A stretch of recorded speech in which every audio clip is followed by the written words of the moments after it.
Pessoal, aos meus queridos alunos presenciais, eventualmente aqueles que nos assistem, né, nas gravações aqui da Escola Superior de Advocacia da Ordem dos Advogados do Brasil, aqui na seccional Minas Gerais. Pois bem, pessoal, meu nome é Felipe Machado, vocês já têm uma breve introdução sobre a minha pessoa aí no material que lhes foi entregue, mestre e doutor em Direito, algumas obras publicadas também nessa área, especificamente em Direito e Processo Penal, como também algumas questões voltadas para reflexões em Direito Constitucional. Sou muito grato e me sinto muito honrado pelo convite que me foi feito pela Escola Superior de Advocacia, na pessoa da coordenadora deste curso, a professora Juliana Piscinin, grande amiga e um exemplo tanto na advocacia quanto na vida pessoal. Então, rendo a ela as minhas homenagens, a quais estendo a toda a diretoria da ESA, bem como da Ordem dos Advogados do Brasil. Pessoal, tudo bem. Feitas as formalidades necessárias e adequadas ao início desse nosso compromisso, vamos dar aquela relaxada, porque agora começa efetivamente um bate-papo, né? Efetivamente uma troca de ideias, de experiências, uma via de mão dupla. Eu estou aqui para compartilhar com vocês um pouco da vivência prática que esses 10 anos de advocacia criminal me trouxe, bem como da vida acadêmica, que num prazo ainda maior do que os 10 anos de advocacia, também me ajudou a me construir como profissional e também como um sujeito que, como qualquer outro, na perspectiva de cidadão, tem suas revoltas com a situação posta, especificamente com o direito posto. Tá? Pois bem, vocês têm um guia, né, uma espécie de roteiro que eu elaborei para vocês. Aqueles que nos assistem na telinha certamente receberam este material também. Um material que compõe 31 laudas que, em breves linhas, dispõem sobre o cronograma, sobre o mapa da discussão que nós teremos, passando por questões de ética, questões vinculadas à atuação em escritório, perpassando por questões técnicas do processo penal, especificamente sobre procedimentos, que é uma questão por demais importante para que seja o estagiário ou até mesmo o advogado possa bem desempenhar as suas funções dentro do processo, como também dentro do escritório, para saber qual fase já foi superada, quais são as questões importantes dentro de cada etapa do processo de ordem criminal. E, ao final, vocês encontram, nesse planejamento inicial, reflexões contemporâneas no que toca ao compliance na esfera penal, bem como acerca da influência de outras áreas na criação de demandas na área penal. Aí nós temos, né, reflexões sobre direito ambiental, direito financeiro e, por que não, o próprio direito empresarial. Fechado? Então, feito esse panorama, moçada, vamos começar a atacar o nosso programa, começando aí do primeiro ponto que o compõe, que diz respeito à ética, né? Eu vou deixar até uma cópia aqui na minha frente, só para a gente ir seguindo a ordem. Vocês têm aí ética, uma constante. Pessoal, na atuação de um advogado, seja ele em início, meio, ou até mesmo já pensando em aposentar a chuteira, como se isso fosse possível na advocacia, tem uma palavra que é sempre uma constante na nossa atuação, que é essa palavrinha que sai fácil da boca, porém, muitas vezes, dificilmente ela se reproduz em ações, que é ética. E na advocacia criminal, eu posso afirmar com vocês, com conhecimento de causa, a ética ela deve ser uma constante na atuação do criminalista. E por quê? A advocacia criminal é muito tortuosa. Muitas vezes, você tem que se preocupar mais com o seu cliente do que com o ex-adverso, que, na maioria dos casos, é o Ministério Público, mas também temos as ações penais privadas em que encontramos o querelante, não é? E a atuação respeitosa, ela é fundamental para os bons trabalhos perante o magistrado, perante o representante do Ministério Público e o outro colega advogado, que assiste o querelante, assiste o querelado, ou pode assistir a corréus, quando nós temos processos penais em que, no polo passivo, nós temos uma pluralidade de agentes, os crimes praticados em concurso de pessoas. Não é raro de encontrarmos, na nossa lida do processo penal, processos em que temos contato com colegas advogados, mas que o colega, ou até mesmo nós próprios, e nós devemos nos policiar para que isso não aconteça, que nós assumimos o problema do cliente como se nosso o fosse, e passamos a tratar o colega de uma forma descortês, de uma forma, ríspida. E eu falo muito com os meus alunos, e aqui, por uma boa coincidência, eu tenho dois, o Rafael e a Leandra, que são meus alunos na faculdade BMEC, ao merchandising, né, Filipão? Para quem não sabe, Filipão é o homem da câmera, né? Conversa com o meu xará Filipão a aula inteira, beleza, Filipão? Então, tá combinado. Combinado. E a gente tem que tomar muito cuidado para não demonstrar agressividade onde não é necessário. Nós conseguimos ser contundentes sem sermos deselegantes. E não, como já dito para vocês, não é raro de encontrarmos situações em que alguns colegas passam um pouco do ponto. É claro que existem perfis diferentes, e, às vezes, cada momento exige uma atuação distinta. Porém, temos de nos policiar, como já dito, para não agirmos como se o problema do cliente fosse nosso. Se já é difícil resolver os nossos problemas, imagina se nós captássemos todos os problemas de cada cliente que temos. Você não teria vida. Então, isso na advocacia criminal é uma questão muito cara, uma questão muito importante a ser observada. Não é? Quem imagina que o advogado criminalista, ainda mais em tempos de lava-jato, só fica no bem bom, dentro do escritório, etc. Gente, não tem nada disso. Até mesmo aqueles que estão inseridos em grandes operações, não é assim que funciona. O advogado como um todo, mas especialmente o criminalista, ele tem que ter quase que uma formação em psicologia. Imagino que a família do seu cliente, especialmente em casos de réu preso, te ligando 3 vezes por dia, incluindo feriados, finais de semana. Se você não tem ética para lidar com o seu cliente, com a família, se você não consegue ter um controle emocional para lidar com aquela situação, separando muito bem o que é a sua vida daquela do cliente, a sua vida pessoal para. Então, são temas que nós devemos ter muita atenção, não só no processo no direito penal, como nas demais áreas, para evitar que o problema do nosso cliente se transforme em nosso.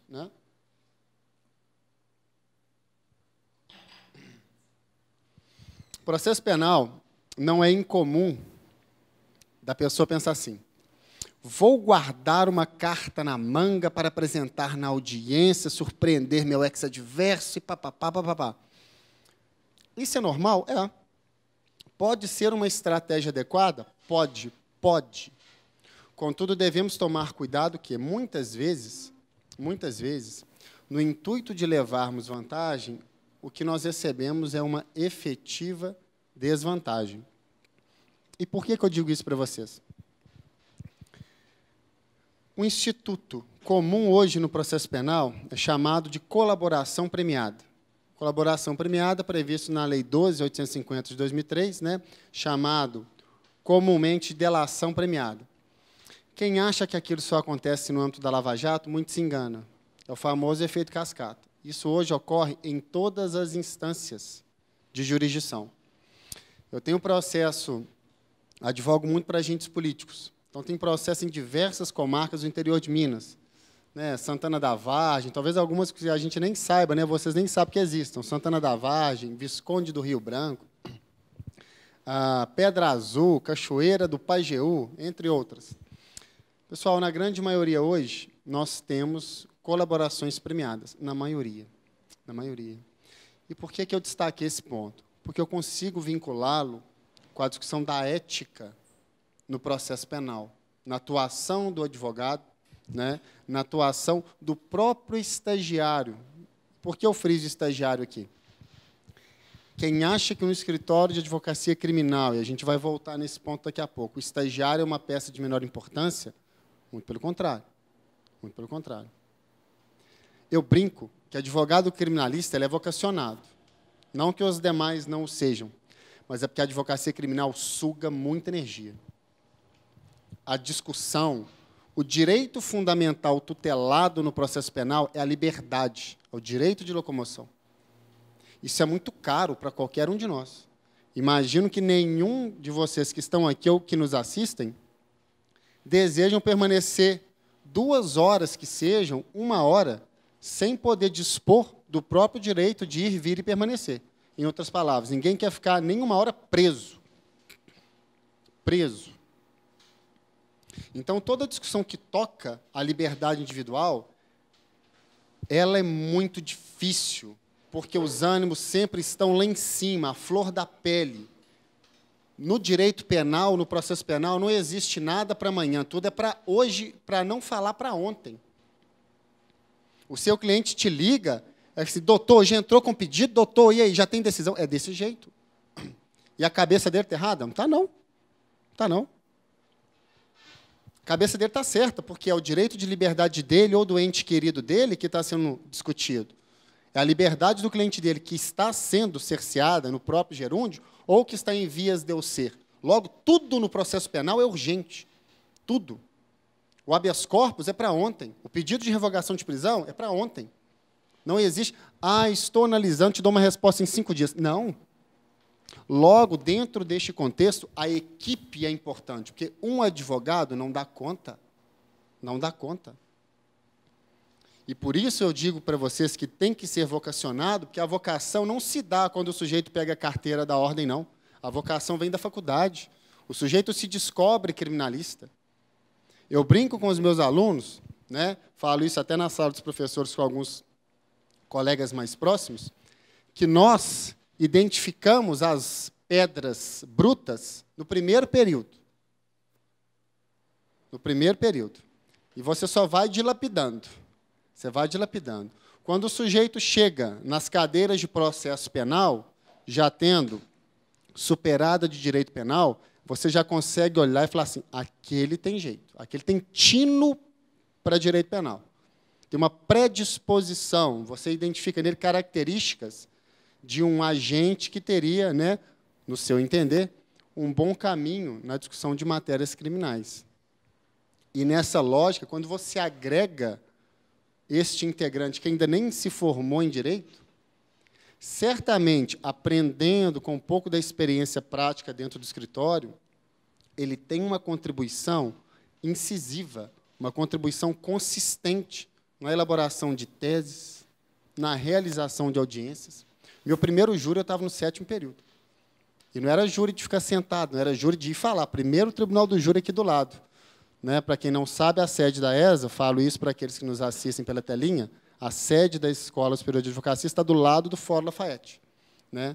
Onde, no 7º período, eu fiz meu primeiro tribunal do júri, na companhia de um advogado conhecido, o doutor Hércio Quaresma, quando patrocinamos pelo Núcleo de Assistência Jurídica da PUC, um patrocinado, né, carente, que reclamou os serviços de assistência jurídica e, em razão disso, lá atuamos. E eu me descobri naquilo. Antes de formar, eu já sabia, eu quero trabalhar com isso. No 3º período, eu saquei, quero trabalhar com direito penal. E quando eu fiz estágio, pessoal, quando o estagiário entra no escritório de advocacia criminal, quem acha que ele é tratado, como a gente estava falando, né, como o elo mais fraco da corrente? Muito pelo contrário, ele é tratado como igual. A experiência de bons estágios, por quê? Porque o estagiário vive o problema do cliente junto com o advogado. Estagiários meus, e a gente vai falar sobre isso, tem um tema, um tópico específico no programa de vocês, que é disponibilidade. O criminalista é telefone ligado 24 horas, diferentemente de outras áreas que só funcionam no horário comercial, né? O criminalista tem plantão na delegacia, né? de 18 horas, quando fecha o fórum, até meio-dia, quando abre, o serviço não é no fórum, é em outro lugar.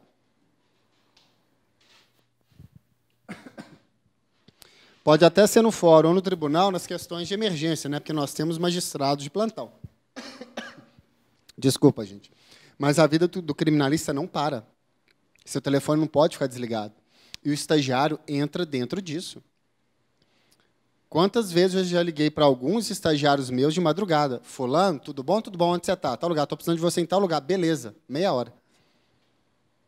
E é normal. Porque se é o que o cara é vocacionado, é o que ele gosta, é o que ele quer fazer, não seja ingênuo de acreditar que você só vai trabalhar dentro de escritório bonitinho, né, de meio-dia às 18. Não, muito pelo contrário. A vida do criminalista, e aqui não faço diferenciação com os outros ramos, mas estou falando principalmente do meu, é dinâmica. A sua agenda muda como ligação. No feriado que a gente teve agora, né, tivemos o feriado do dia 2 de novembro, finados, né, caiu na quinta, em feriado prolongado, né, emendando a sexta. Na sexta-feira à noite, eu combinei uma viagem que não estava agendada de sair sábado de madrugada, 3 da manhã, para ir para uma cidade do interior, atender um cliente lá, para chegar em casa domingo de madrugada, domingo, meia-noite e meia, madrugada de domingo. Emergência. Ó, aconteceu, 7 horas de viagem para ir, 7 para voltar. Essa é a vida do criminalista no feriado. Ah, pergunta se eu achei ruim. Eu adoro isso. Eu adoro. Minha namorada não gosta muito, não, mas eu adoro. Isso faz meu sangue correr na veia. A sensação de um alvará de soltura, ela é uma das coisas mais gostosas que eu já senti na vida. Honorários são bons, mas se você coloca ele na frente do exercício do seu munus, no exercício daquilo que você faz, meu amigo, pode ser que você ganhe muito dinheiro, pode ser. Mas a maioria das experiências que eu vejo, o cara está meio que fadado ao insucesso. E especialmente o insucesso pessoal. Porque você não tem aquela gana de ir além, você não tem aquela questão, poxa, já fiz até aqui, tá bom, você faz o mais ou menos. Quando você tem aquela vontade, você sempre quer ir além.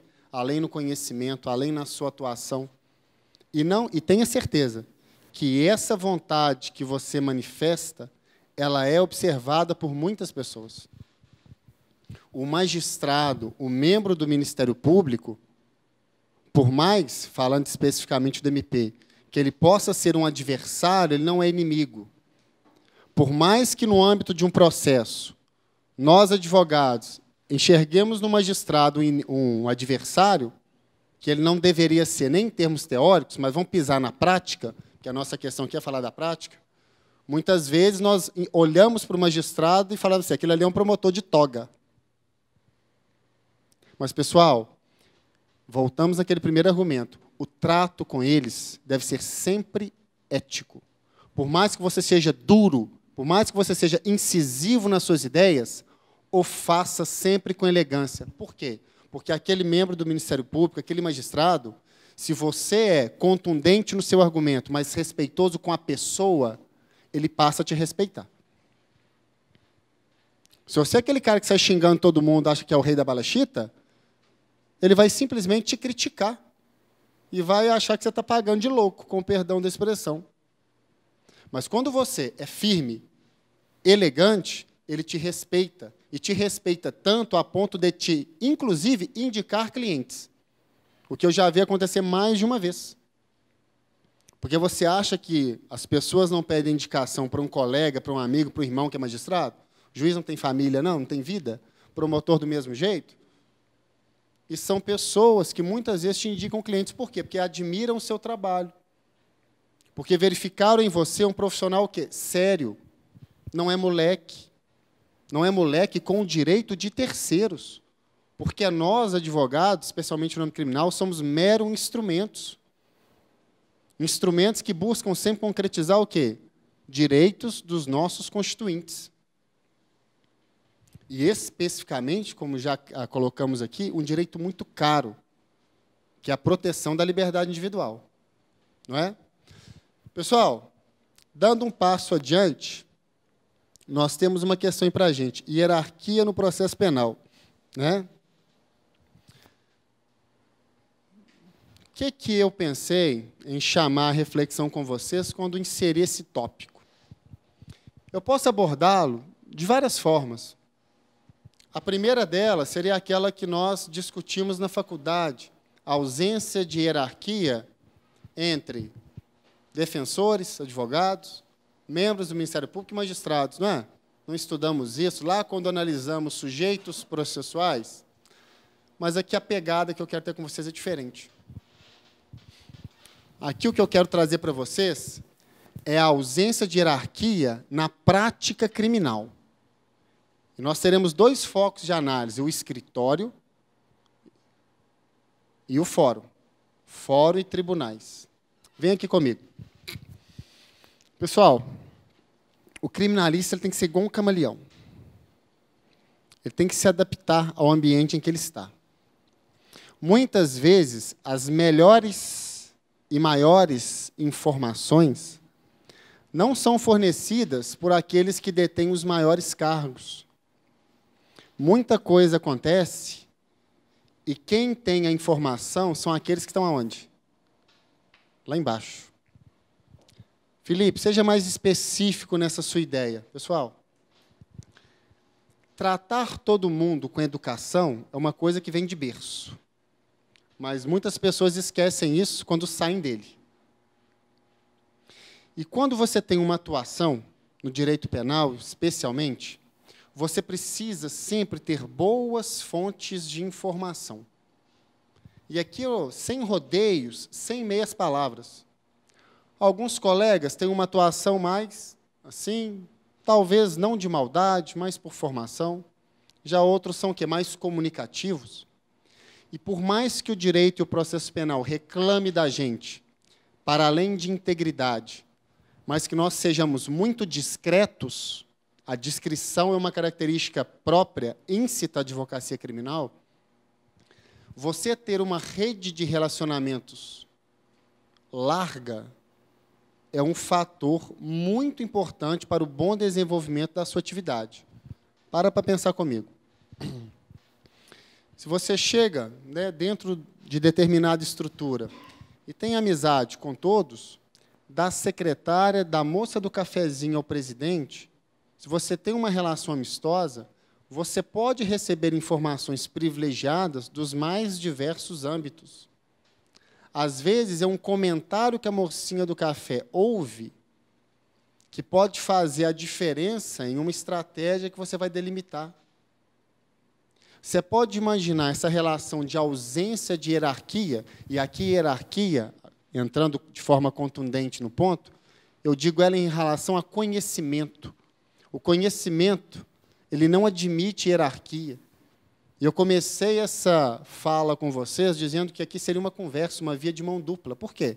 Eu aprendo com vocês, da mesma forma que eu tenho certeza que vocês aprendem um pouco comigo. Quando a gente funde os nossos horizontes, o conhecimento parte dali.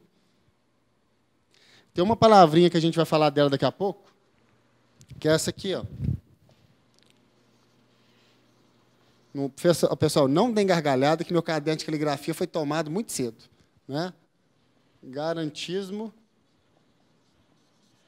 penal. Garantismo penal.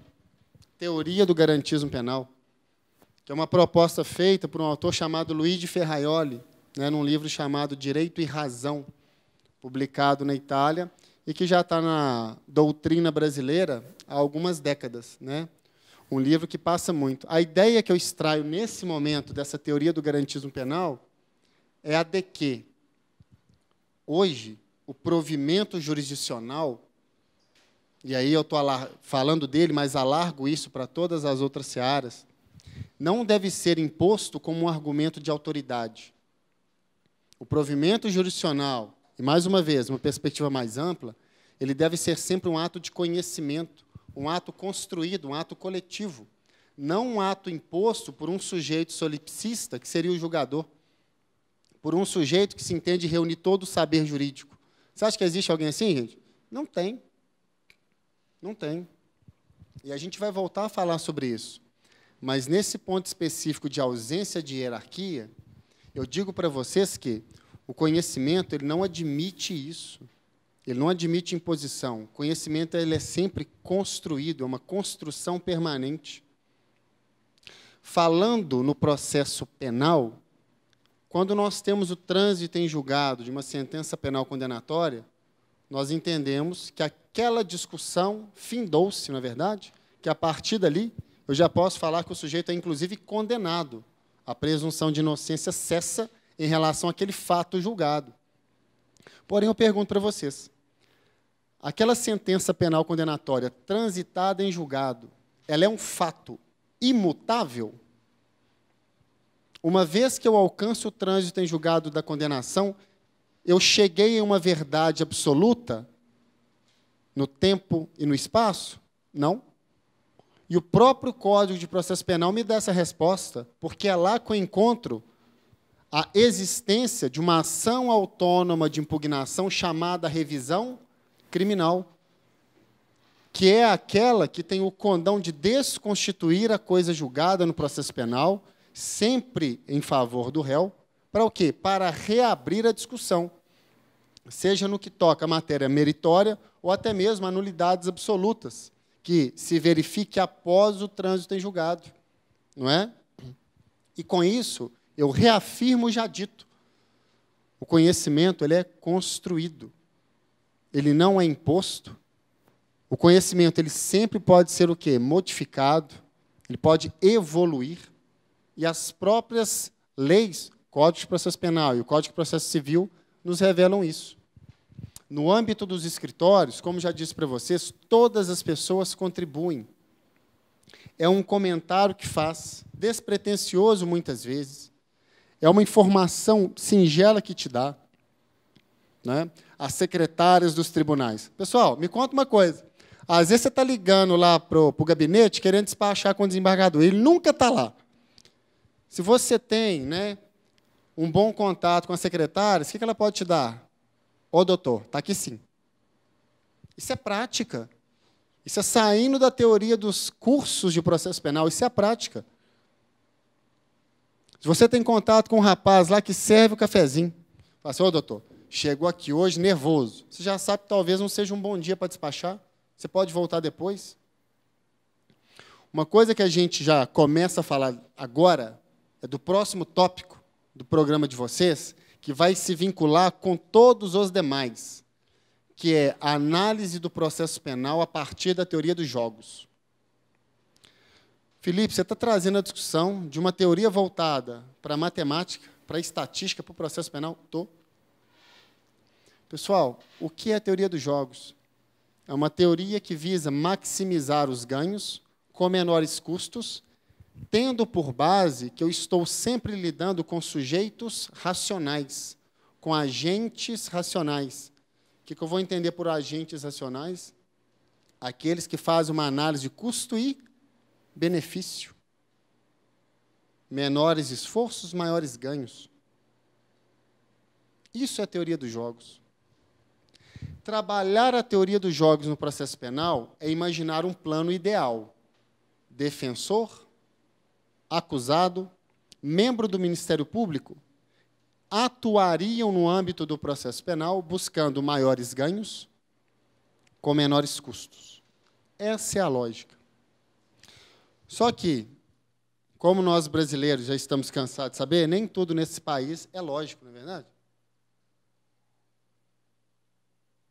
Nem tudo é lógico. E não só aqui, como em todos os outros lugares do mundo. E por que eu digo isso, pessoal? Nós, ocidentais, temos a mania de pensar que a nossa razão controla tudo, né? Que nós conseguimos focar em tudo o que desejamos, conseguimos muitas vezes tirar uma ideia da cabeça que muito desejamos, por saber que ela é ruim. Deixa eu fazer uma pergunta para vocês.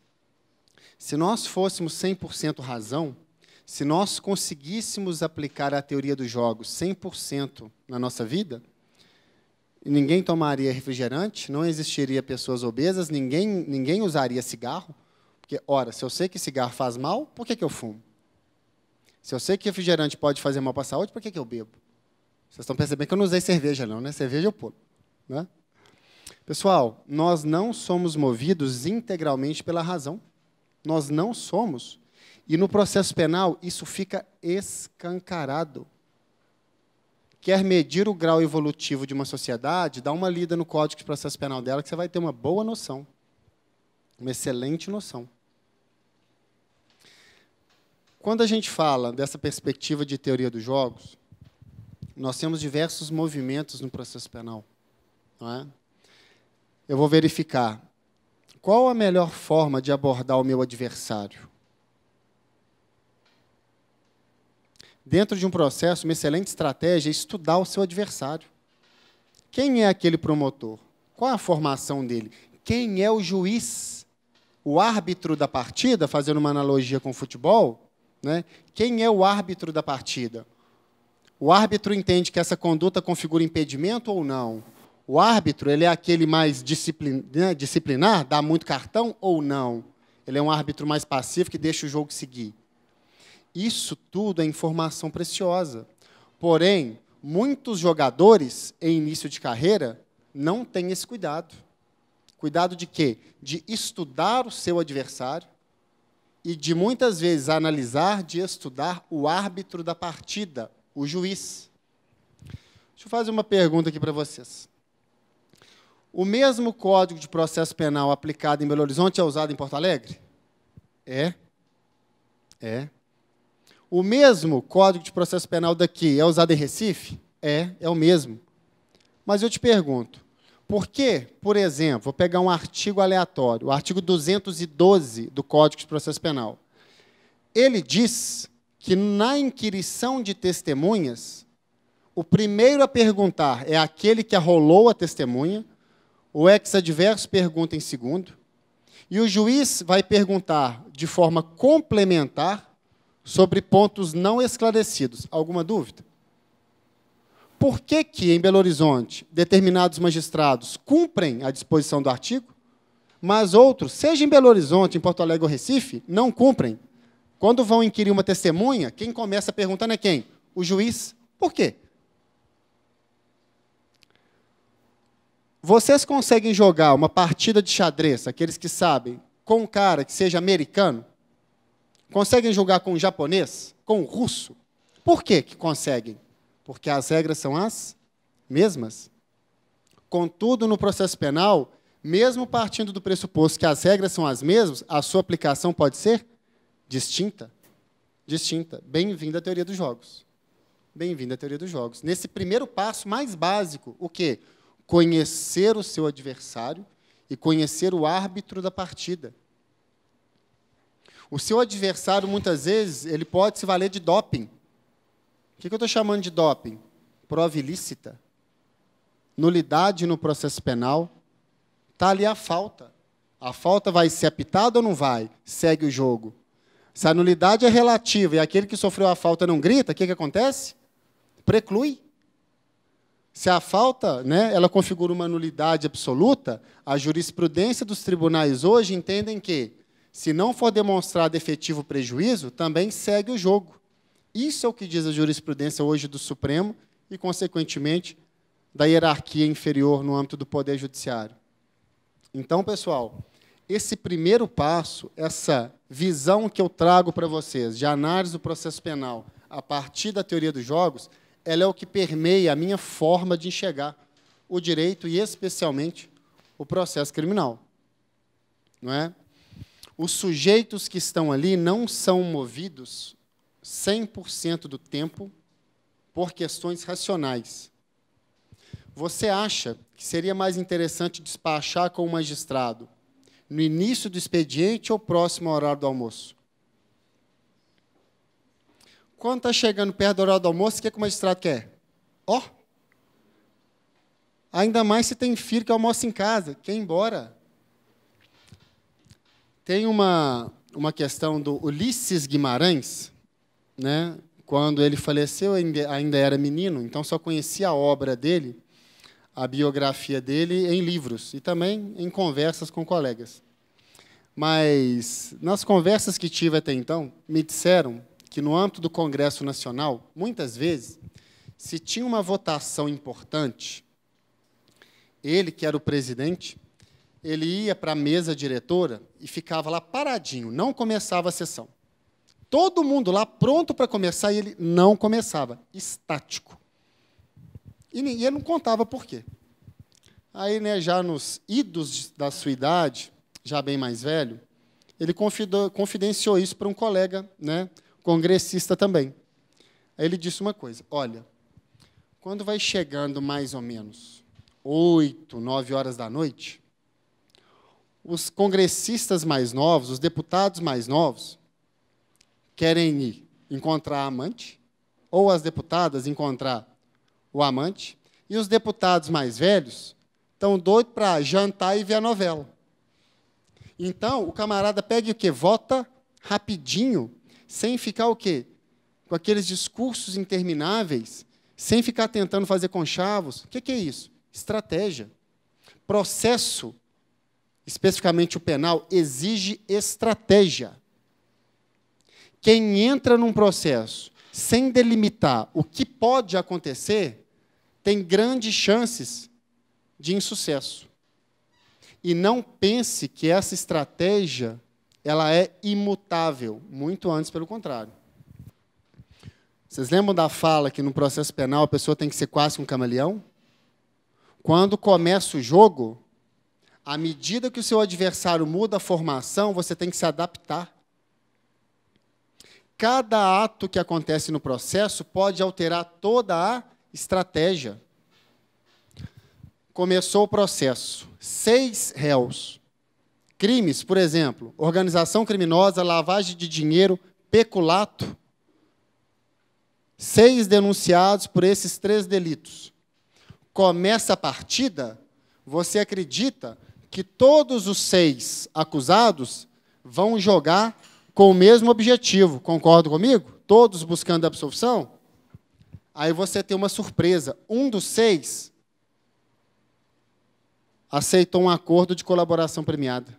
Ou seja, um dos 6 assumiu sua parcela de culpa e declinou a responsabilidade dos outros 5. Você esperava isso? Não.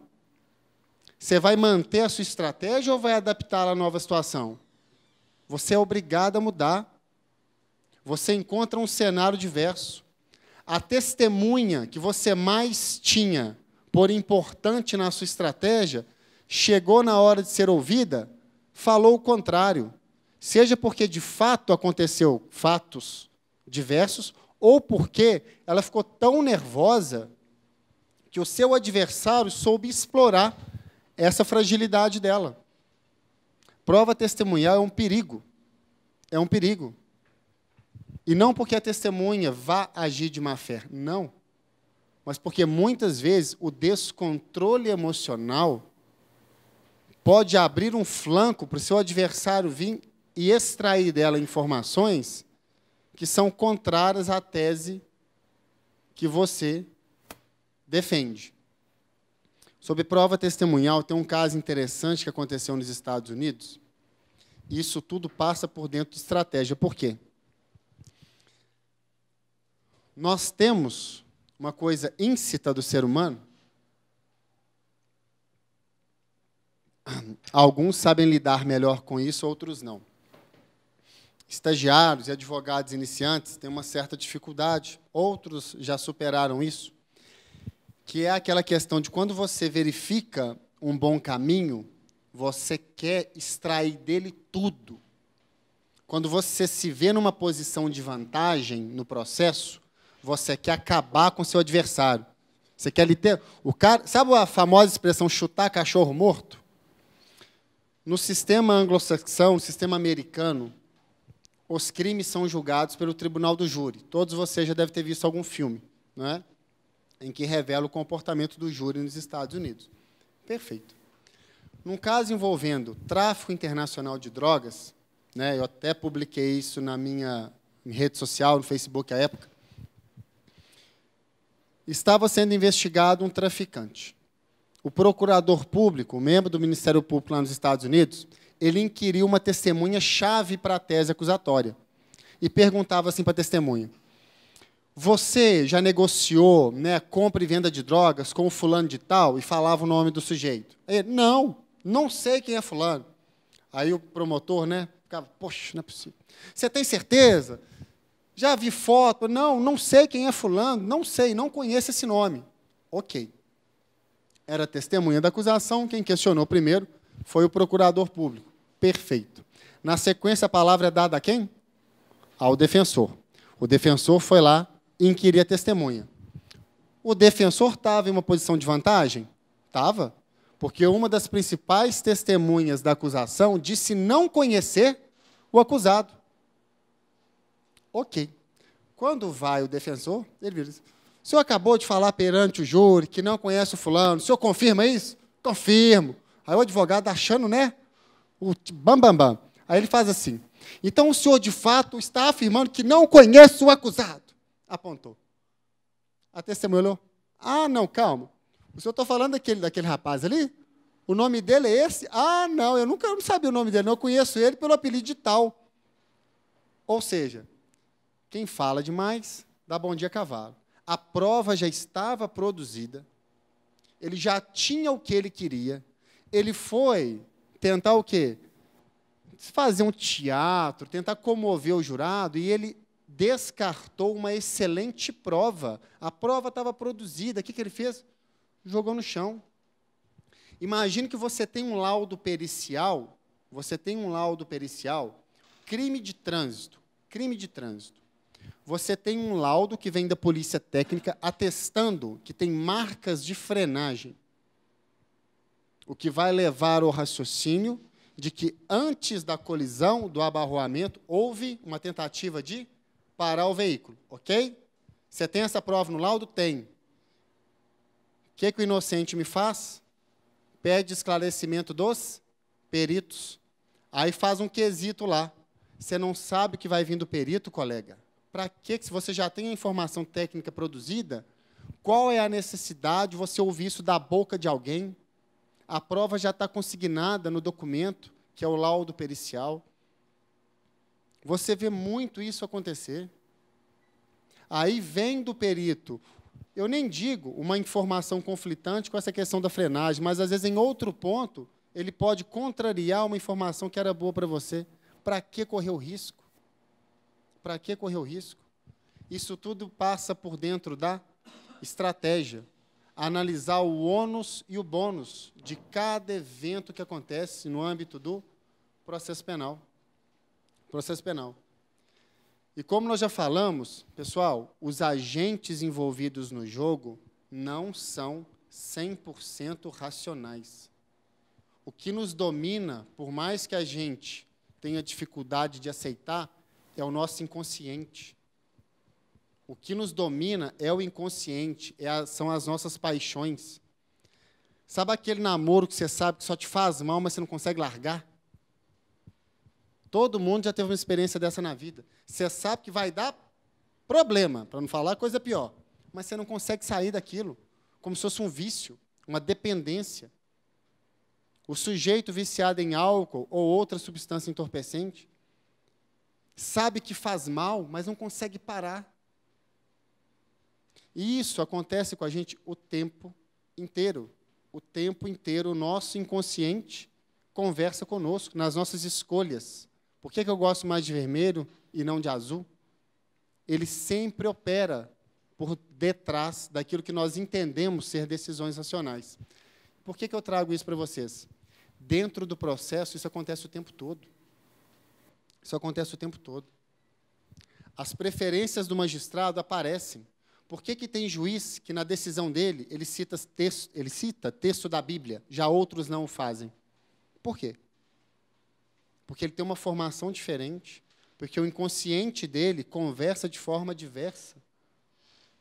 Por que eu tenho juízes que entendem que a prova deve ser produzida pelas partes para que ele, magistrado, se mantenha equidistante?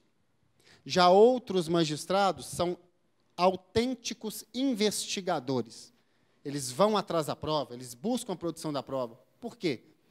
É o inconsciente dele operando. E você precisa ter a capacidade de entender como cada um daqueles magistrados distintos funciona para conseguir lidar com eles no processo. No processo. Eu tenho um juiz que é muito amigo meu, Um sujeito que eu respeito muito é um juiz lá em Santa Catarina, em Florianópolis, que se chama Alexandre Moraes da Rosa. O Alexandre teve na minha banca de doutorado no início do ano, um cara sensacional. Pessoal, ele que trouxe para o processo penal a teoria dos jogos. Eu estudo muito a partir da obra dele, a teoria dos jogos no processo penal. Uma excelente obra. Tem até um livro fininho que ele lançou recentemente, Introdução da Teoria dos Jogos no Processo Penal. Leitura rápida, fácil. Não é? E ele traz diversas questões, né, que podem ser objeto de análise dentro do contexto que a gente está discutindo aqui. Qual contexto? A prática. A prática. Ele conta uma história, é uma história engraçada, que, salvo o melhor juízo, estava lá no fórum de Florianópolis, e tinha um juiz que estava ou afastado, enfim, o juiz não ia realizar as audiências daquele dia. Um juiz da segunda vara criminal, não sei. Aí ia ter uma audiência de instrução e julgamento do processo X. Aí disseram para o advogado e para o réu que o juiz que presidiria o ato seria o Alexandre. Aí diz que o acusado ficou assim, não, que bom, que bom. E por quê? Porque o Alexandre passa a mão na cabeça dos outros? Não. Porque, no meu entender, o Alexandre é um juiz de direito. E se é um juiz de direito, ele preza pelo respeito do direito. E, para mim, concordo com ele, o direito vem principalmente da análise da Constituição. A Constituição é a base. Né? É um juiz que respeita o sistema acusatório. Ou seja, tripartição de funções e ônus da prova na mão das partes. Só que houve uma mudança. Ele saiu e entrou uma juíza. O réu não queria fazer audiência? Não faço com esse juiz de jeito nenhum, faço com o Alexandre. Por quê? Ele montou a estratégia pensando numa situação, mas foi surpreendido na hora por outra. E nós podemos escolher um magistrado? Não podemos. A jurisdição não nos permite a escolha daquele que irá julgar o feito. Chegou desprevenido na audiência, o que aconteceu? Nada.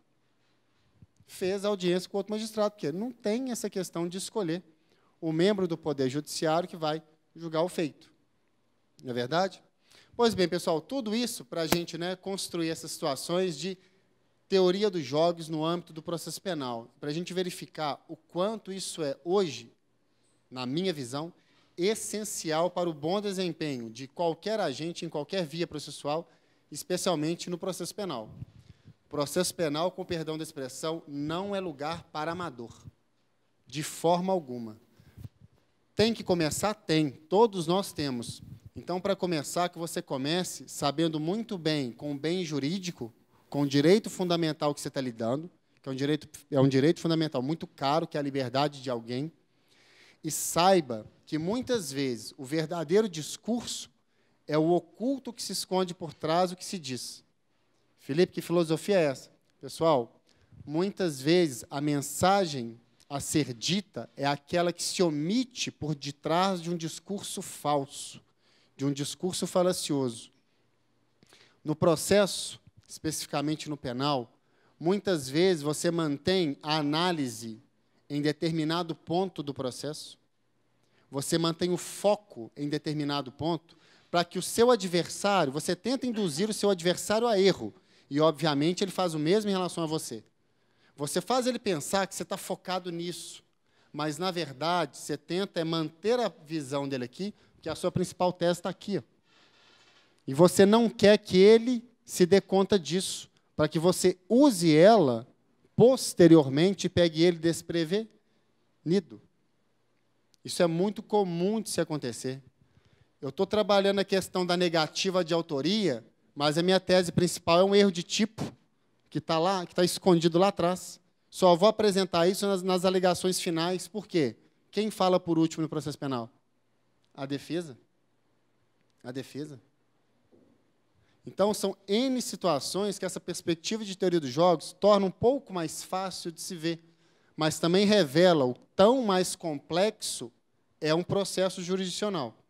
Um colega apresentou a pergunta, eu vou repetir no microfone para os, aqueles que estão de casa assistindo pela gravação possam ter acesso. O colega apresentou uma questão que diz respeito a formas de se obter informações dos sujeitos processuais especialmente o magistrado e o membro do Ministério Público. Pois bem, nós temos diversas maneiras, né? Vamos aqui ressaltar algumas delas.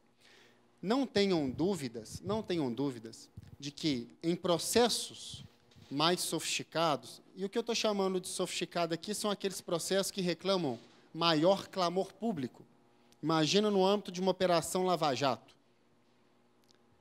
Não seria ilícito contratar um investigador profissional para levantar informações sobre a vida de determinadas pessoas, desde que a atuação ela se circunscreva dentro da lei, não é? Não há nada de ilícito nisso.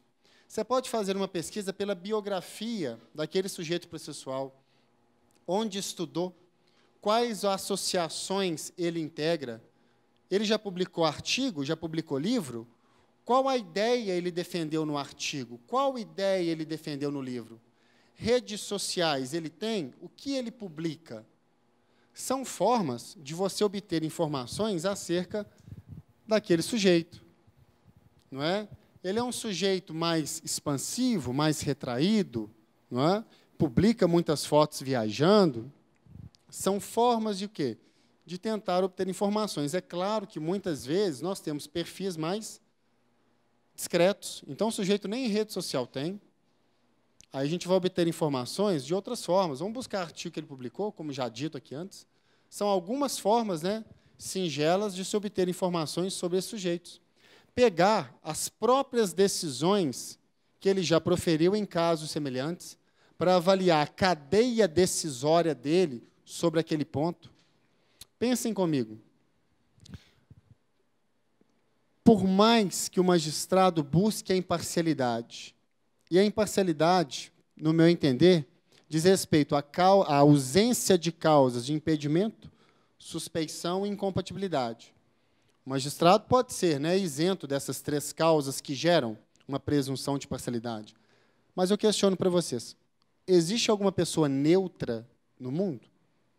Não existe. Ninguém é neutro, nenhum juiz é neutro. Todos nós temos uma história de vida, uma formação de sujeito no mundo. Toda a experiência que você já viveu na sua vida, quando você ouve este que vos fala falar, ou quando você vê qualquer coisa, a sua interpretação passa por toda a carga ideológica que forma a sua personalidade. Um magistrado, imagina uma situação prática, um magistrado que já perdeu, Deus nos livre e nos guarde, um filho em um acidente de trânsito, em que o condutor do veículo que gerou o acidente estava embriagado. Esse é o magistrado 1. Eu tenho um magistrado 2 que nunca experimentou na pele nenhuma experiência nesse sentido. Se para esses dois magistrados caírem 2 casos, um para cada, casos muito similares de homicídio culposo ou a título de dolo eventual, conforme a interpretação, no trânsito, você acredita que a interpretação desses 2 juízes será igual? Será idêntica? A questão jurídica e fática posta para a análise de cada um é igual, é muito semelhante.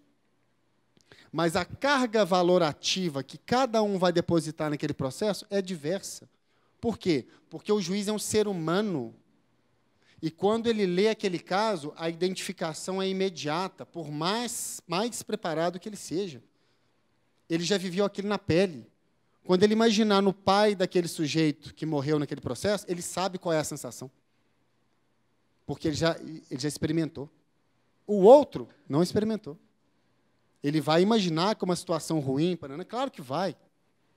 Mas tem coisas que só quando acontece conosco. Logo, mais uma questão que demonstra como é importante conhecer aonde a gente está pisando, com quem a gente está lidando. Não é? No sentido de traçar a melhor estratégia.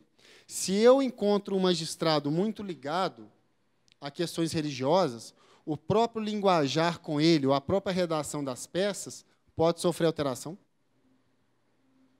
Porque você demonstra que você entra no universo dele. Você encontra isso escrito em livro? Não, isso é psicanálise. Isso é você trabalhando com o inconsciente do interlocutor. Você já chega numa audiência botando banca, será que é o melhor caminho? Pode ser que seja. Depende do contexto. Depende do contexto.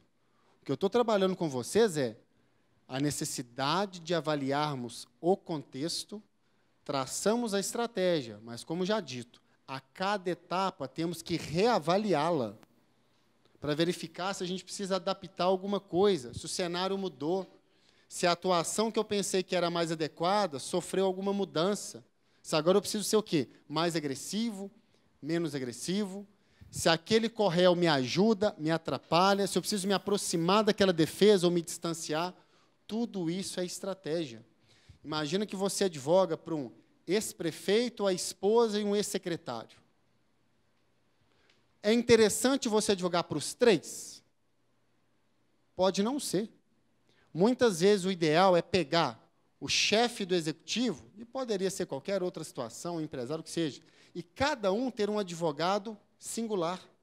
Ao invés de um advogado para os três, o que poderia demonstrar que a defesa é orquestrada, você poderia ter um advogado para cada um, o que garantiria maior tempo procedimental. Quando eu tiver sustentação oral no tribunal, cada advogado vai ter o seu tempo, porque ele representa defesas distintas. Eu tenho mais peças no processo no que toca alegações finais, mais cabeças pensantes. Desde que as defesas não sejam conflitantes, esses três advogados, dentro do nosso exemplo, poderiam o quê? Traçar uma estratégia comum. Isso tudo falando de quê? De prática. Mas percebam como que as chances dos constituintes aumentam. Mas isso tudo é o quê? Estratégia. É caso concreto. O que a gente está aqui para falar é de experiência, de vivência na advocacia criminal. Caso concreto. Então, esse âmbito da teoria dos jogos nos dá muita tranquilidade para ter essas conclusões de análise, de estratégia, né? De não achar que todo mundo ali é um sujeito que sabe muito bem o que quer, muitas vezes não sabe. Muitas vezes não sabe. Todo mundo aqui conhece o dilema do prisioneiro? Todos? Imagina, vou tentar dar uma adaptada nele. Imagina que houve a prisão preventiva de 2 congressistas brasileiros. 2 membros do Congresso Nacional, da Câmara ou do Senado foram presos. Foram presos, levados para a carceragem da Polícia Federal. Não deu tempo dos advogados chegarem. Os advogados estão chegando. Eu coloco cada um dentro de uma sala. Cada um dentro de uma sala. E falo assim para eles, olha, se você delatar o seu comparsa e ele ficar calado, você sai daqui em liberdade. E ele ganha 10 anos de prisão. Se o seu comparsa te delatar e você ficar calado, você fica 10 anos e ele vai embora. Se vocês dois ficarem calados, vocês dois vão receber 2 anos de prisão. Se vocês dois delatarem, cada um recebe 5 anos de prisão. E aí? Eles não conseguem se comunicar. Por isso que eu frisei que os advogados ainda nem tinham chegado. Eles não conseguem conversar um com o outro. E aí? Será que a melhor estratégia é delatar o companheiro? Se você delata, ele te delata também, dá 5 anos para cada. Como construir dentro disso? Dentro de situações que você não consegue saber o que se passa dentro da cabeça do seu adversário. Isso é a teoria dos jogos. O que a gente trabalha são com cenários de probabilidade. De probabilidade. E a gente tem que se cercar de recursos que diminuam a margem de erro. Alcançar 100% a margem de acerto, eu reputo impossível. Sempre tem um elemento do imprevisível. O imprevisível tem que ser considerado. E o dilema do prisioneiro nos revela isso de uma forma muito clara. Que não tenham dúvida que isso acontece. Nas promessas feitas, né, por representantes do Ministério Público, nesses acordos de colaboração premiada que ocorrem por aí. Né? As estratégias, muitas vezes, são muito particulares, para falar pouco. Ok? Então, pessoal, dentro desses primeiros passos do programa, eu queria levantar esses tópicos para a gente discutir. Ok? E vocês estão muito quietinhos, se tiver alguma ideia, alguma colocação igual a do colega lá atrás, ó, estamos todos aqui interessados em ouvir para fomentar a nossa discussão, nosso debate. Fechado? A colega que destacou que ainda em relação à pergunta do colega, no site do TJMG, tjmg.jus.br, nós encontramos, né, uma biografia, mesmo que sucinta, dos magistrados, especialmente dos desembargadores, né, fala a trajetória deles, formação, se ele é oriundo do 5º Constitucional, seja do Ministério Público ou da OAB, que já é uma informação importante para saber quando se vai, né, apresentar uma tese, despachar, fazer uma sustentação oral, ok? Então, nós temos aí, né, diversas ferramentas, dentre elas essa que a colega destacou. Fechado? Pessoal, na sequência que nós temos aí no nosso programa, olha aqui, disponibilidade na advocacia criminal entre o ideal e o real. Pois bem, nós já passamos ao redor dessa questão quando falamos da disponibilidade do criminalista, né? E acredito que já tenhamos, né, efetivamente dito o que importava sobre isso, para não ficar gastando o nosso precioso e pouco tempo numa questão já discutida. Mas, em breves linhas, é aquilo que nós falamos. A advocacia criminal não comporta depois. Por mais que nós tenhamos estratégia, tenhamos planejamento, essa pecinha do imprevisível, na advocacia criminal, ela é uma constante. Uma operação dos órgãos de persecução penal, seja a Polícia Judiciária ou o Ministério Público, não mandam cartões de visita, não mandam anúncios. Ó, amanhã vai ter operação. Não manda. Logo, não raras vezes, o imprevisível acontece e é o momento de demonstrar organização de trabalho. E, especialmente, equipe. E, quando se diz isso, todos os elos da corrente são importantes. Ah, pessoal, a gente tem que viver para o trabalho?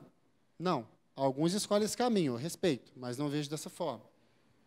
Contudo, você tem que ter uma estrutura consciente, né, e que trabalhe em conjunto. Você pode ter rodízio? Claro que pode. Quando você tem um escritório lá, vamos imaginar, um escritório com 2 sócios e um terceiro advogado, mais um estagiário, 4 pessoas. Porque escritório de advocacia criminal, não imaginem que é um escritório com trocentos advogados. Você tem algumas exceções, mas a advocacia criminal ela é muito artesanal. É pegar o processo debaixo do braço, meu filho, ó, ler, folha por folha. Muito artesanal. Sai muito da lógica da advocacia de massa, mas, passa léguas de distância. Logo, você pode fazer um sistema de rodízio. Esse feriado, quem fica em Belo Horizonte? O fulano. O outro, ciclano. Réveillon, quem fica nesse ano? Fulano. Rodízio. Por quê? Como já dito, nós não sabemos quando vai acontecer alguma coisa. Mas, por outro lado, a gente tem que ter vida, tem que ter família, tem filhos. E a vida não pode funcionar exclusivamente ao redor do lado profissional. Acredito que alguns colegas que me antecederam ou que virão depois de mim devem ter feito algum trabalho nesse sentido. Não? Saber conciliar vida profissional, vida pessoal. Juliana passou por alguma coisa nesse sentido? Não é?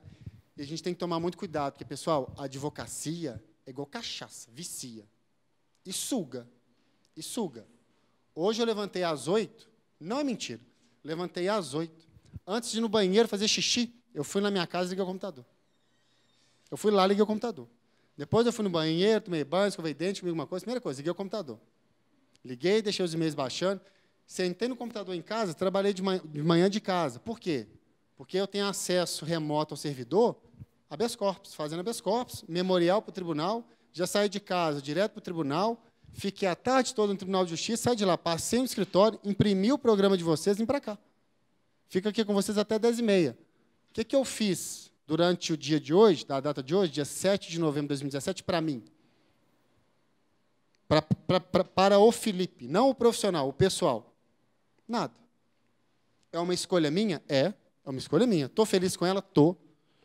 Mas se eu não tiver a consciência das escolhas que eu estou fazendo, eu estaria renunciando à minha vida. Tem hora que o trabalho te puxa, mas tem momentos que você tem que saber falar assim, calma. Calma que eu preciso viajar. Calma, eu preciso ficar com meu pai e com a minha mãe. preciso ficar lá com meu filho, com a namorada, com o namorado.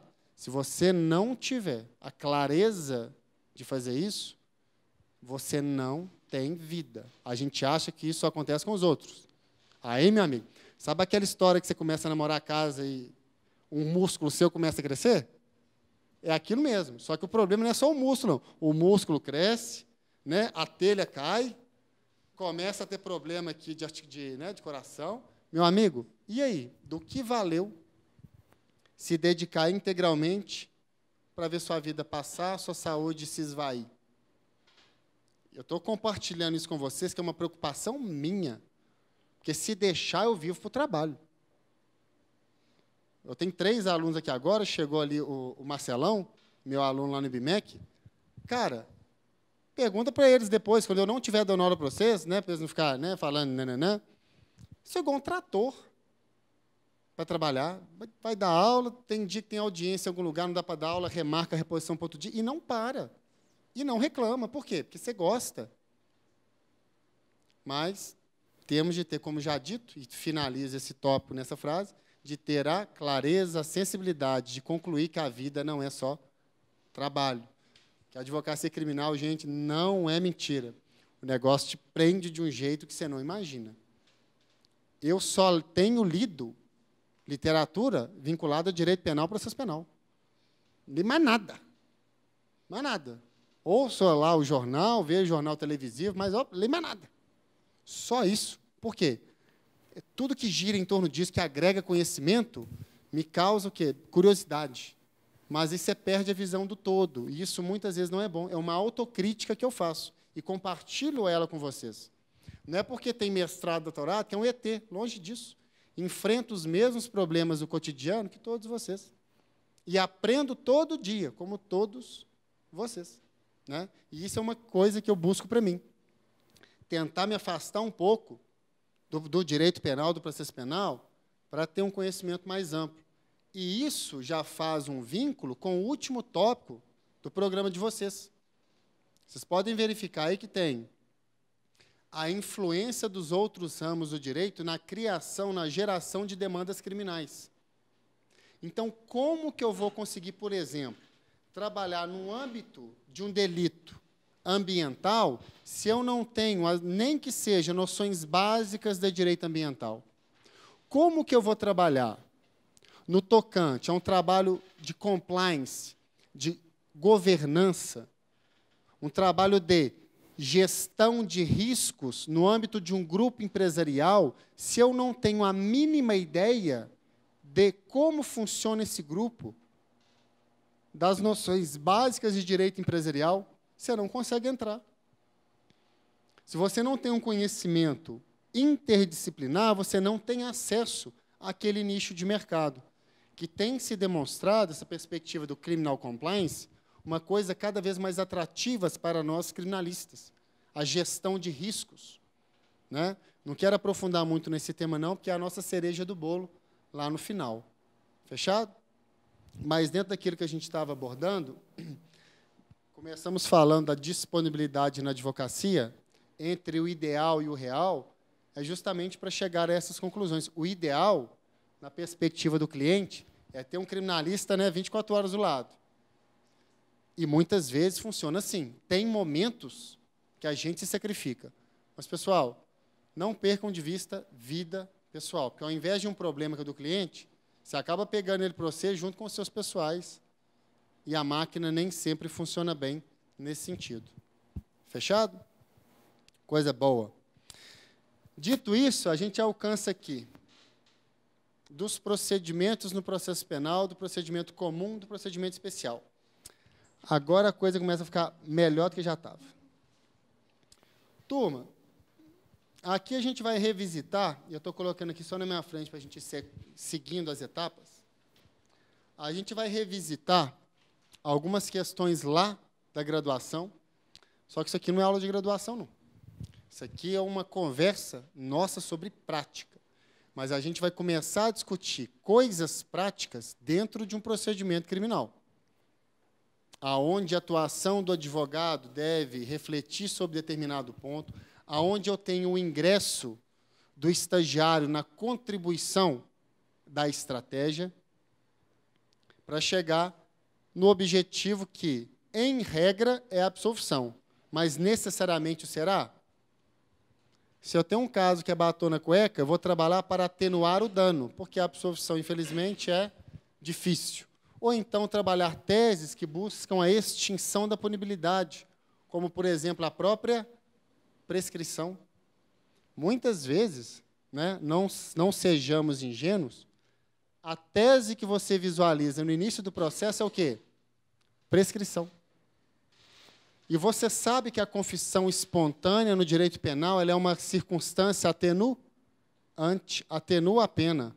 Logo, na análise que você faz do caso, e a experiência te dá maiores ferramentas para fazer isso, você sabe que atenuar um pouco a pena vai fazer com que o prazo prescricional possa ser reduzido.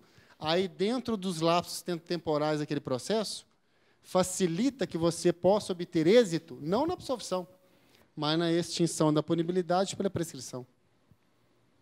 E nesse comentário singelo de prescrição, que parece ser a coisa mais banal que todo professor de penal 1 fala, você tem teoria dos jogos.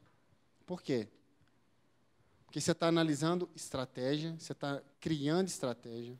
Você não está analisando, olha a dica, você não está analisando só o direito posto. Você não analisa só o que está na lei. Olha de onde vem a maldade. Se você tem um processo em uma vara criminal, que você sabe que está atolada de processos, seu cliente não está preso, réu solto, então ele não é prioridade de julgamento, que a prioridade é réu preso. O seu está solto. O juiz não sabe o que fazer com tanto processo. É uma comarca do interior. É juiz substituto, vai lá uma vez por semana, ou promotor substituto. Meu amigo, a tendência do processo é andar rápido ou devagar? Devagar. Olha como que a análise do cenário... Perceba, não é nada que está na lei. É o cenário extra-autos. Olha como que uma análise mais ampla pode influir na decisão jurídica da estratégia do advogado. Olha. E essa informação do que acontece, mais uma vez a gente volta naquela questão de relacionamento. De todos os elos da corrente são importantes. Se o estagiário tem um bom acesso, o advogado tem um bom contato com os oficiais de secretaria, numa própria conversa de balcão, é feio, é ilícito perguntar, e aí, tem muito processo? É errado perguntar para um oficial de secretaria, aqui, você sabe me falar mais ou menos quanto tempo o juiz está gastando para dar uma sentença? É errado perguntar? Eu entendo que não. Eu entendo que não. Aí vira para você e fala assim, ô doutor, aqui está agarrado, aqui, sentença aqui está gastando 6 meses, 1 ano para ser proferida. Olha que informação importante. Você perguntar para o escrivão, quantos processos deve ter em média hoje dentro aqui da vara? Doutor, deve ter aqui uns 6 mil processos. Dentro da vara criminal? Alô? O seu é 1 em 6 mil, 1 em 4 mil? Gente, você acha que eu estou inventando aqui coisa para vocês? Muito pelo contrário. Basta dar uma voltinha aí e perguntar. Vai lá em Ouro Preto, vai em Mariana, vai em Comar, quando você tem uma vara criminal só para você ver. Tudo concentra num juiz. Você acha que humanamente o sujeito tem como? Ele tem férias, tem menino que enche o saco, de vez em quando chega lá estressado, não quer saber trabalhar. Né? Tem juiz bom de serviço, tem juiz ruim de serviço, como tem advogado também. Você tem que analisar cada pecinha da engrenagem. E muitas vezes, a gente, no nosso dia a dia, isso que eu estou falando para vocês aqui, você acha que eu consigo fazer o tempo todo? Não. Tem hora que você é tão consumido com tanto de coisa que você faz no dia, que você não para ter uma análise dessa. É aí que vem a experiência, de você chegar, toda vez que vem um processo novo, você para, opa, vamos entender como que a banda toca, aonde que esse processo tramita, quem está envolvido, vamos ver aqui os limites e possibilidades dessa ação penal. À medida que surge novo evento, você dá uma parada, mas muitas vezes, e aí é onde a equipe também contribui, você sozinho não dá conta. Às vezes chega um negócio de bate-pronto, você toma uma decisão, você delibera assim, chegou uma questão, você deliberou e passou. Se você não tiver a noção de equipe do seu estagiário chegar e falar assim para você: ô Felipe, você me passou isso aqui, mas eu analisei e entendo que a gente poderia refletir um pouco mais sobre esse ponto aqui. O que você acha? O estagiário foi invasivo? Para mim, não. O estagiário demonstrou proatividade? Sim. Estou falando estagiário, poderia ser um advogado júnior, o sócio. O estagiário foi o que? Arrogante? Felipe, você fez errado, aqui, que absurdo. Não. Com elegância, com jeito, às vezes o camarada tem uma sacada que você nem viu, que passou batido e você nem percebeu. E é justamente aquilo que vai fazer o quê? A diferença para alcançar o objetivo, que é, né, uma absolvição, uma revogação de prisão, né, um relaxamento de prisão. E, gente, isso tudo é o quê? É detalhe. É detalhe. Deixa eu contar uma coisa que aconteceu semana passada conosco lá no escritório. Um cliente nosso, prefeito, preso. Ok. Nós apresentamos o pedido de revogação. Ok. Nesse pedido de revogação, por óbvio, antes do desembargador decidir, e é o desembargador, porque é um processo de competência originária. Quem tem competência para processar e julgar crimes praticados por prefeitos? Tribunal de Justiça. Ok. O desembargador abriu vista para que o Ministério Público apresentasse o seu famoso parecer, né? Então, foi para a Procuradoria de Justiça para que ela apresentasse a sua manifestação. Tudo bem. Quando nós apresentamos o pedido de revogação, a gente analisou o caso de uma forma ampla, igual a gente está discutindo aqui. Olha o contexto da justiça criminal brasileira hoje. Diversos agentes políticos envolvidos em escândalos, não é verdade? Então, toda vez que eu tenho algum agente político envolvido em acusações, em imputações criminais, já é gerado em torno daquele feito, em termos práticos, uma presunção de culpa, uma inversão do postulado da presunção de inocência.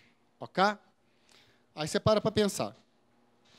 Tenho elementos indiciários, se eu ainda estou na fase de investigação, não vou chamar de prova, a não ser que seja aqui, cautelar, não é? O que não é o caso. Eu tinha elementos indiciários da prática do delito? Não é? Tinha. O sujeito é prefeito.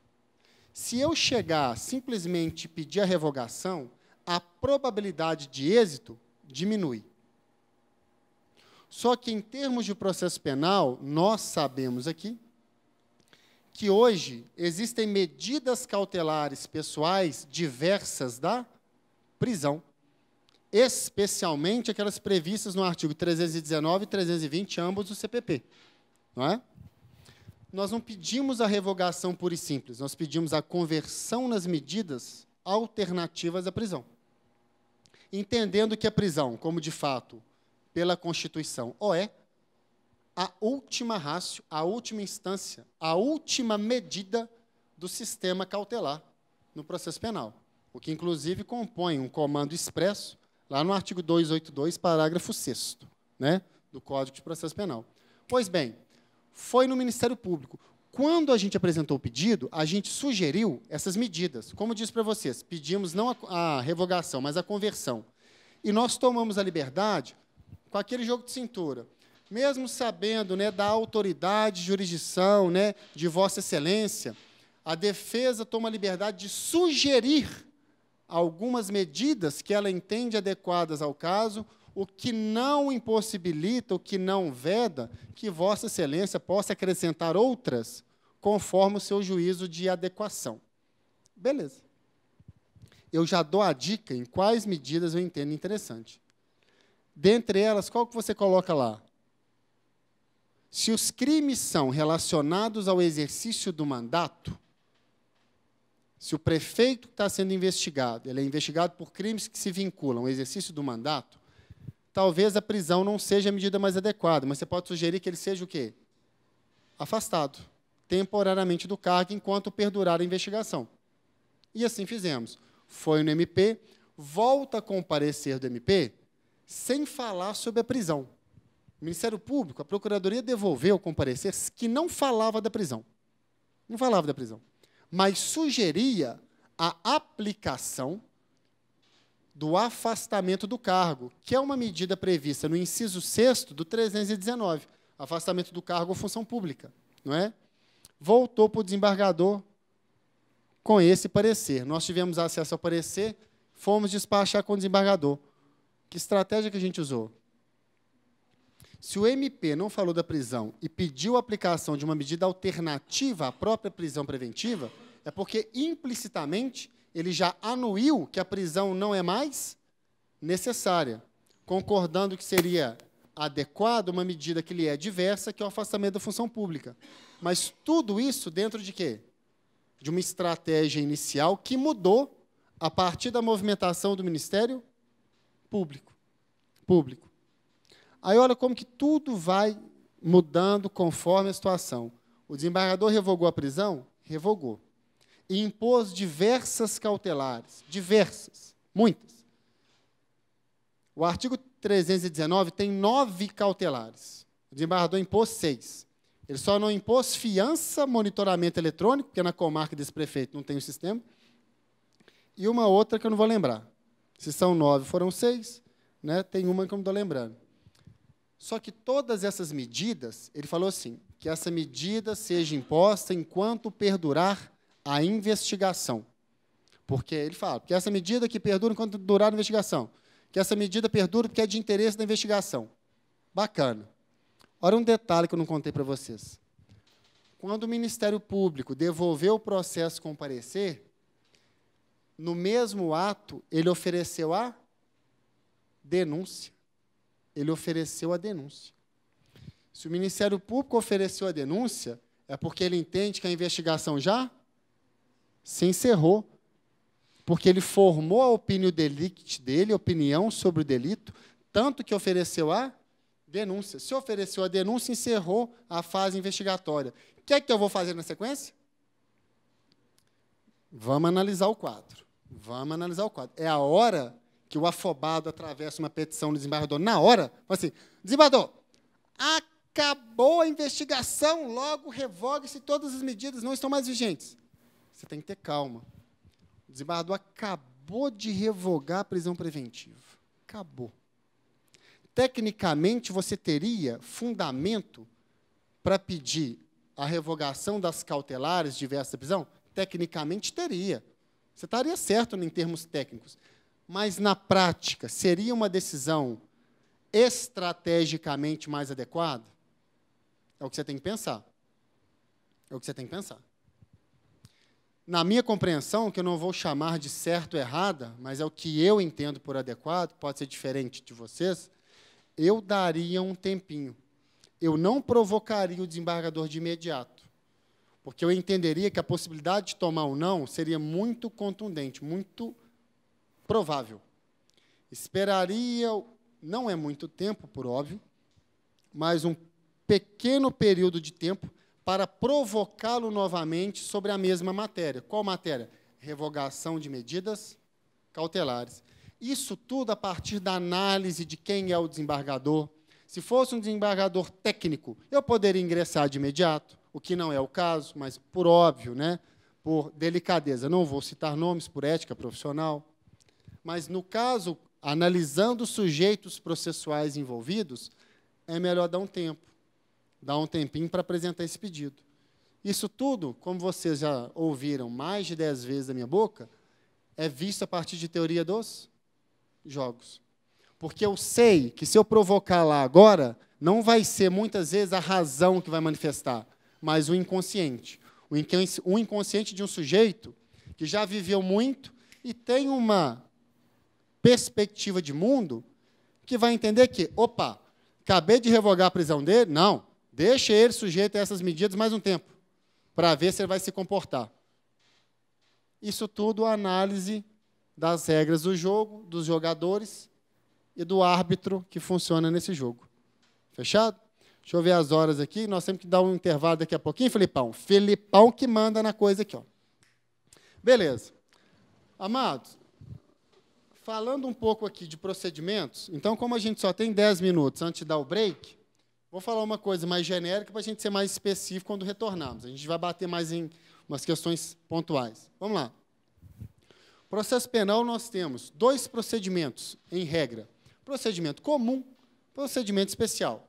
Né? Onde está isso, Felipe? Artigo 394 do Código de Processo Penal. Está lá. O procedimento no processo penal será comum e especial. Beleza. Procedimento comum seguirá o rito ordinário, sumário, sumaríssimo. Tranquilo. E o procedimento especial, ele pode estar previsto tanto no CPP quanto na legislação extravagante. Ô, Felipe, me dá um exemplo de um procedimento especial que está dentro do Código de Processo Penal? Procedimento do júri.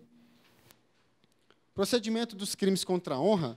Procedimento dos crimes funcionais, ou seja, crimes praticados por funcionário público contra a administração pública. Procedimento dos crimes contra a propriedade imaterial e outros, que nós temos dentro do próprio CPP. Felipe, me dá agora um exemplo de um procedimento especial que não está no CPP? Ok. Procedimento dos crimes eleitorais. Procedimento o quê? Dos crimes elencados na Lei de Drogas, na 11.343 de 2006. Não é? Então, nós temos procedimentos especiais dentro e fora do CPP.